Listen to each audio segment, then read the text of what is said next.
Hello, everyone. I believe there are not so many topics at the moment in the Web3 space who managed to get so much hype as restaking. It started already last year when Senan was raising his first financing round. There came questions, what does this mean for Ethereum? What consequences should we expect? Restaking could basically unlock unlimited potentials for the Ethereum ecosystem, yet there are also risks involved, and basically I believe until now no one really understands what kind of risks do we have and what kind of consequences should we expect. There are many even who believe that the next blow up in crypto is going to come from restaking. The whole discussions are evolving around restaking is a ticking bomb, up to risks are overestimated in the restaking space, and basically everything culminated that even Vitalik Buterin went out and wrote, guys, don't touch the consensus mechanism from Ethereum. I will try to give you here a rough overview, what kind of risk do we have in restaking, what are the potentials, what could happen in the space, why it's so relevant, and what possible mitigation strategies could be used that we do not have a similar event like Terra Luna. Before that, let me introduce myself. I'm the co-founder of Alterscope. I'm the space for the last 8 years, mostly working in the DeFi space. Before that, spent more than 10 years in corporate development settings. Alterscope is a startup from Munich with offices in Zagreb and London. We are more than 20 people, company, and mostly focused on the risk side. So basically, we are building a decentralized risk market, enabling everyone to build verified risk models. In simple terms, anyone who works in the TradFi space, they know about BlackRock Aladdin, and that's the vision what we want to achieve. We want to build the base infrastructure for protocols, restaking protocols, which can be utilized to make them more safe and efficient. Our network is already, like the first phase is already live. We slowly increasing our traction, working with major protocols in the DeFi space, but also on the institutional side. So just a few words about Alterscope and why actually I have some expertise around restaking. So what is actually the main problem of, what is actually EigenLayer doing before we go into the risks of it? So EigenLayer is nothing complicated, it's just few smart contracts who take the Ethereum, which is used for staking purposes on Ethereum side from the validators, and reuse it for other means. So basically, Ethereum has at the moment something like 1 million validators. Billions in Ethereum is staked there. And Srenan, the founder of EigenLayer, was asking himself, can we use this Ethereum also for some other purposes? The main issue currently we have in the space, whoever wants to build a chain, custom chain, protocol, whatever, the hardest problem is actually how to decentralize it. The costs are very high to build the whole infrastructure, the validator network, and so on. And basically, if we could use the Ethereum validation network, this could solve the problem of decentralization case. So that's the high-level idea of it. So basically, we have the validators. As I mentioned, roughly 1 million of them are currently validating Ethereum. Those are big companies like Coinbase Cloud, Figment, Chorus One, and so on. They're taking their Ethereum, put it in the EigenLayer smart contract, and from EigenLayer smart contracts, there are so-called actively validated services who are using that. So what could be possible use cases of these actively validated services? Simple terms, ZK coprocessors, data availability layers, rollups, bridges, oracles, and so on. So we can, with very few clicks from the actively validated services point of view, get billions in economic security of their underlying protocol, which is kind of amazing. Before that, when we just look Chainlink, like no one actually managed to disrupt or create real competition to Chainlink. And when you look what Chainlink is doing, actually, it's actually quite a simple idea. The main problem is like how to build a network who is decentralized enough to make this working. And EigenLayer, for example, like building a Oracle on EigenLayer could be possibly a solution for that. On top of that, we have so-called liquid risk-taking protocols. And they are actually simplifying the whole process of bringing this Ethereum from the validators to the right actively validated service. So the issue is like these validators, they are nothing else than a hardware company who is running these nodes, and they really don't want to deal with the issue like which actively validated service to secure, which one of them is safe, and so on. And basically, those services like EtherFi, Renzo, Swell, and so on, say to them, hey guys, give me your Ethereum, we will do the jobs for you. Then they take the Ethereum as a collateral, which they have, create their own stablecoin, and bring it to DeFi. So basically, they manage then to get additional yield in the DeFi space on Aave, Compound, and all the other protocols. And not only that, the Ethereum from the validators is actually transferred to DeFi, which is amazing. They can additionally create some yields for those validators to validate these actively validated services. Of course, these validators are not going to do this kind of validation for free. There has to be some kind of reward for that, and the AWS usually pay that in Ethereum or their underlying token. That's the whole idea. It's actually amazing. So basically, we can really scale all these new middleware-related applications in very few simple clicks and make them truly decentralized. What is the issue here? All of them are working in their own environment. And this environment is dynamic. All of them have their underlying risks, and those risks are interconnected.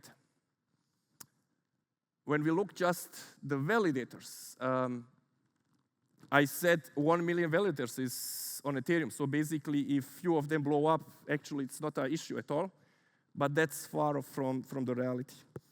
95% of Ethereum, which is used for validation on Ethereum, is coming from 1,500 operators, and roughly top 10 of them have something like 80% of the Ethereum network. So basically, in simple terms, if Coinbase Cloud would do some kind of shitty job, we could lose 200,000 validators just with one AWS. This is the issue. So basically, there are 10 validators, basically, who are validating the whole Ethereum network. And they have now to take this risk management really seriously. They have to think about diversification. They have to understand how they are going to allocate their Ethereum, not to blow up Ethereum only, but like the whole ecosystem. The issue here is that when we look at the possible risks, so basically we have on Ethereum side the slashing mechanism, and now these actively validator services, they are saying, okay, give me your Ethereum, you should behave according to my rules, and I will create slashing mechanism from my side that you follow my rules. And this is the issue. So basically, every single of these bridges, oracles, whatever I mentioned, have their own underlying logic. If they make some kind of mistake, they could possibly, in worst case, slash all the Ethereum which is used for securing them, and this could have consequences then for the whole ecosystem. Actually, it could have major consequences also for Ethereum, because for validating Ethereum, you need 32 Ethereums. So basically, imagine you are a validator and you got slashed. You fall below this 32 Ethereum, and so basically that means immediately security on Ethereum side is lost. So that basically means those validators have to behave like hedge funds, crypto asset managers. they have to decide and they have to build advanced risk management capabilities to secure those AWSs. Now we have all these LRTs like Renzos, EtherFi, and so on. They are taking this Ethereum, as I mentioned, creating their own stablecoin and bring it to DeFi. The issue here is this Ethereum is used as collateral, and we have again these slashing mechanisms.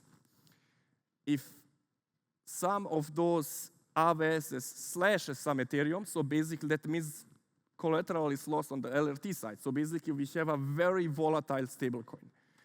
And this stablecoin is used in DeFi space. And we have, if you followed my talk from last year at ETH Belgrade, you know that DeFi is also a composable tech stack. This stablecoin is all over those protocols from Pendle up to Gearbox, up to Aave, Compound, and so on, Morpho. And if there is a DPEG, possibly, we could have consequences in DeFi space, but also risk-taking space. Actually, it could be like also that the risk-taking space is totally fine, but we have some kind of liquidation wave happening on the DeFi side out of reasons similar to what we have so far, like Terra Luna, very good example. And this could create a very huge cascading wave, which could go back to risk-taking space. And this is the problem. So basically, the complexity in the whole space is magnified to a new level. I mentioned the LRTs, I mentioned the validators. I didn't even mention EigenLayer.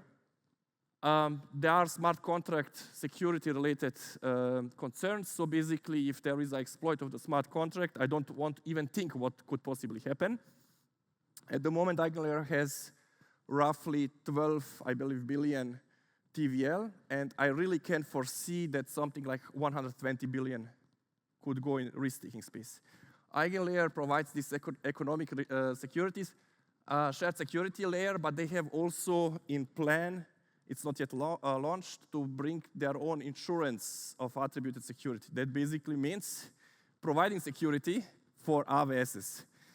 And you all know that basically insurances do not really work in DeFi space so far. And if there is some kind of event happening, what those kind of consequences could have then overall for EigenLayer and the whole risk-taking space.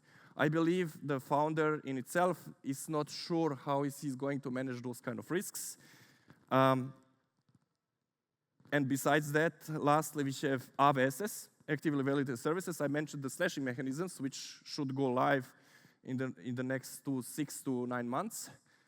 We have another issue here. The question is, how much security do they need? Imagine you're building a bridge. What is the right economic security amount of Ethereum for your use case? What is the cost of corruption? What is the cost of profit? All these questions are coming now on the AWS side. And it's getting even more funny, like usually those AWSs are all new projects, like they are bootstrapping. They don't have like billions in Ethereum to pay these validators. They have the underlying token. Imagine some kind of Alterscope token if you are an actively validated service. And you're paying actually with your token and together with Ethereum for your security. And these validators now have to think also additionally about this token. Like, does it make any sense? Is it stable? Like, are there any kind of staking mechanisms? Does this all stuff make sense in 3 days? Should I sell it immediately? Is this actively validated service actually liquid enough to pay me for the security? And all these questions are actually issues which risk companies are at the moment dealing with. Starting from Gauntlet, Chaos Lab, Alterscope, I believe basically every single company is at the moment which is dealing with risk involved in one or other way with risk taking. Now we understand the problem, we understand the connection to DeFi, we understand the possibility of a blow up, what this could lead to. Besides that, I didn't even mention that these actively validated services are all interconnected. Like if you are building a coprocessor, usually it needs also a data availability layer, and there is also a bridge and Oracle involved. So basically, in this cascade, just one of them has to break, and all the other ones are going to be affected. It could be the case that basically one slashing mechanism could be activated, and then 4 other ones are because of that activated. Like those kind of possibilities are all existing or coming to us with risk-taking. The question is like how to deal with that. We know from DeFi space so far how these lending protocols were dealing with risk management. As a good example, there are companies who are dealing with security, auditing, real-time monitoring, and there are economic security companies like Gauntlet and Chaos Labs setting up the economic parameters every few weeks. And we still had all these blow-ups. And the main reason is, of course, you cannot really react if something happens in a second. So basically, some kind of liquidation is activated because there is an exploit, something was hacked. You are not able to change the parameters. But not only that, like even if you see some kind of exploit is happening and you have a direct exposure to this exploit, the protocol cannot do anything. It's a static smart contract written. It doesn't have any kind of input data to react on that side. And that's basically where we, as Alterscope, come in. I believe we are one of the first one who build a real-time risk infrastructure, so basically building verified models who are updated in real time, ensuring that the data and the models which are used for that are not exploited. So basically, we are using the ZK magic behind that. I will not go in the complexity of that inside, and helping this protocol to react in real time. We launched not only that these models, like the question is like, who should build these kind of models? Even the Alterscope research team started to post constantly new models, new possibilities of the risk marketplace. We are inviting everyone to build those kind of models. So far in the first phase, we enable non-verified models, and soon the verification will come. We made it intentionally easy to create those kind of models. So basically, there is a no-code risk modeling engine, and the reason is actually very simple. We learned very early that researchers, analysts, they are not really the best coders in this world, and developers are not really good risk managers. And to solve this issue, so basically we created a no-code risk engine to enable creation of statistical models in a very simple few clicks way, or some kind of linear regression models. Yet there is going to be also a scripting part where more advanced models can be created on that side. Besides that, like data which is used for the purposes of those models, we are focusing more on the fundamental data, like security, liquidity-related data. We are also inviting third-party companies who have amazing data. A very good example could be like, for example, Block Analytica or Cybers, with whom we are collaborating to provide those kind of data to make those models more advanced. And the use case is basically making DeFi smart, data-driven, not only DeFi, but also risk-taking protocols. Simple cases could be like automatic rebalancing of security of those kind of AWSs. So basically calculating in real time the cost of corruption, cost of profit, and adjusting the validator network in accordance to that. Automatic slashing mechanisms on verified data sets and models, but also more advanced DeFi models which we do not have yet at the moment live. And basically, coming to the end of the presentation, we at Alterscope believe that we are at the moment at the merger between the TradFi and DeFi space. We are living in a world of financialization of everything. It starts with tokenization. So basically, all value is somehow bought on-chain. We believe that the complexity and the risks in the space are going to be exponentially going up due to the modularity of the tech stack from the DeFi space, actually from the whole Web3 space. Risk-taking is going to be a major risk-related topic due to the amount of liquidity which is going to go through risk-taking. So basically, it almost creates competition to Lido. We believe institutional demand for DeFi will come over the years. They are now at the moment investing in Bitcoin, Ethereum, and the major blue chip tokens, but at one point they will also start providing liquidity. It started already to happen through hedge fund and crypto asset managers, and at one point these bigger names are going to do that also. And lastly, we believe for DeFi and restaking or in general Web3 space, to manage to get mainstream adoption, we have to move from those statistical smart contracts. We have to have dynamic smart contracts in place, data-driven smart contracts in place, and we at Alterscope are going to enable that. That will be from my side. If you want to follow what we are doing, go on our website. You can immediately play with our risk engine, or just join our Telegram group if you want to follow the updates or if you have any kind of questions. Thank you.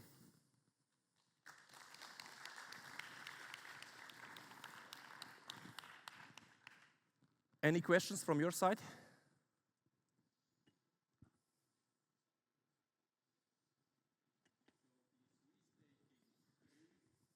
Wait a second. Yes, hello. So the restaking and the liquid staking, isn't this technically leveraging the whole market? I mean, if you look from the staking side of Ethereum and you take restaking in account, it is. So basically you're using the same asset for two purposes, and the consequences of one use case and the other use case has the almost same underlying consequence for the market. You can see it from that base level. And then on top of that, you have all these stable coins coming from restaking, so it's additional leverage coming to the space. So it is a leverage in place, but I would not compare it to the classical DeFi-related trading protocols. It's a little bit different. There is for sure leverage in the space. Are there some numbers how much leverage there is if you look it that way? I believe it's not a lot of leverage at the moment because AWSs who are active, they don't have any kind of slashing mechanism in place. They are taking some kind of security numbers. They are not able to calculate how much security they need, so basically they take billions because there are not many of them, and they are not paying much for that. The main issue is actually the stablecoin, which could be like DPEG. We had a very similar actually DPEG event already happening on the Renzo side due to airdrop reasons, but slashing is not active. So basically this stablecoin is not really that volatile as it's going to be over time. So I would say like, even I cannot quantify it, I would say like the leverage is not that high, but it's going to go up with time, that's for sure. How to calculate that? This is going to be a very, very interesting exercise. So basically you have to take the Ethereum validator side, take the risk in account, you have to take some kind of Ethereum, eigenlayer minimal risk possibility, especially when the insurance comes up. And then you have to take the AWSs, the interconnection of the AWSs, you have to create LRT, then you have to look the exposure of the LRT in the DeFi space, taking all this stuff together, and then you will get some kind of number. Who is able to calculate that at the moment? No one. There is not even data for that available, so basically all these risk companies are struggling to get data. So I believe, my personal opinion, we should expect actually two cases. The first one, slashing is going to be very conservative. Not many of those AWSs are going to activate slashing mechanisms very soon. That's the first issue. And the second one, I guess we will have one or two blow-ups until people realize, okay, we have to rethink the risk and risk-taking in general around that. Thank you. Yep.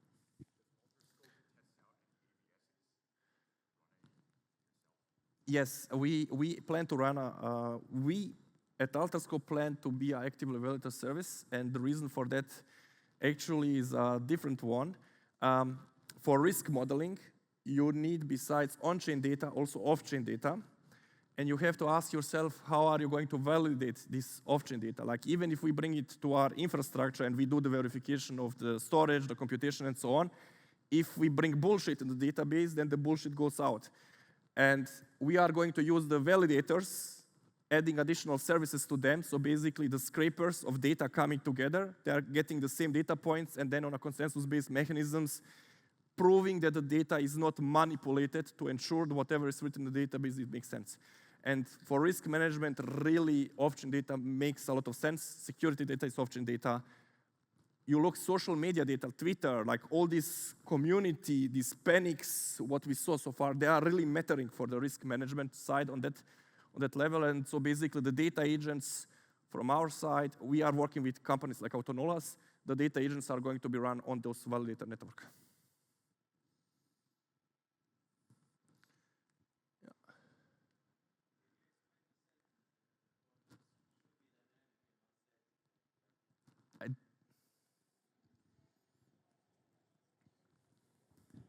Can you explain the sentence that the contracts should be dynamic and not static like right now? I mean, it's very simple. Like you have a smart contract who executes some kind of logic on a predefined code level, and this logic is always executed in the same way. The problem is like maybe you have to change your strategy. A very good example is actually lending protocols. They have their economic parameters in place. These economic parameters are constantly like hard-coded inside the protocol every few weeks, depending on the exposure of the whole market. You do a lot of simulations on that side. And the issue hereby is basically these protocols are executing they are doing what they are supposed to do, yet the problem is like they are operating in a dynamic environment. That basically means if something happens. So imagine a case what we had last year, Euler hack happened, 200 million were lost, 200 million activated some kind of liquidation wave. You are having exposure all over the whole ecosystem, and maybe if you would have intelligence in your protocol, you could mitigate some part of it. And how this possibly could work, even if you are not directly affected with the Euler hack, you have indirect exposure, and you can see already through models there's some kind of changes that you can already rebalance the economics of your protocol. So basically, you can change the lending borrowing rates and reduce the amount of harm which could happen. In worst case, like there are also protocols who have this pause button. You can utilize also these kind of things. Like these possibilities are going to be possible, but for that you have to get verified models in place. The issue and why we don't have that at the moment in place is that we actually, at Alterscope, like imagine you're using Alterscope verified models. The reality is like we try to help those protocols to be smarter, to reduce the amount of those kind of events, yet we have quite high incentives to exploit it by ourselves. And the reason is very simple. Like imagine we are providing verified risk capabilities for Aave. Aave has more than 10 billion TVL. I would say like some of my developers in my team have quite high incentives to manipulate something in our infrastructure to exploit it one or the other way around. And that's the reason why you have to verify everything from getting the data, storing the data, and computation of the data.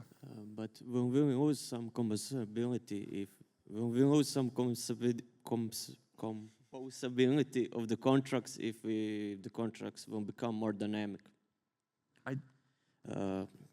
If we add more dynamic to the contracts, we will lose some composability between them, right? Of course. I mean, that's true. The question is like, I mean, you should ask yourself, how often should we have these kind of updates? Like, I don't, like, those kind of things, what we are doing here, it costs. Like, especially if you are doing some kind of verification utilizing ZK technology, you cannot verify every minute or every hour. Like, those kind of things are going to be questions of the future.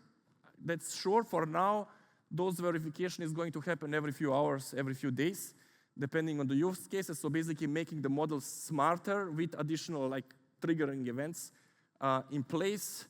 What is going to happen over time once you have these models who are constantly bringing updates? I believe this is going to be a question for protocol developers, research analysts, and so on of those protocols, how to make this working in any, like what makes sense. The current state doesn't make any sense. Like you cannot have a lending protocol who change its parameters every few weeks in a dynamic environment what we have at the moment. On the other side, you don't want to have every second updates. It's insanity what you get in place. And what is the right trade-off we have to figure out.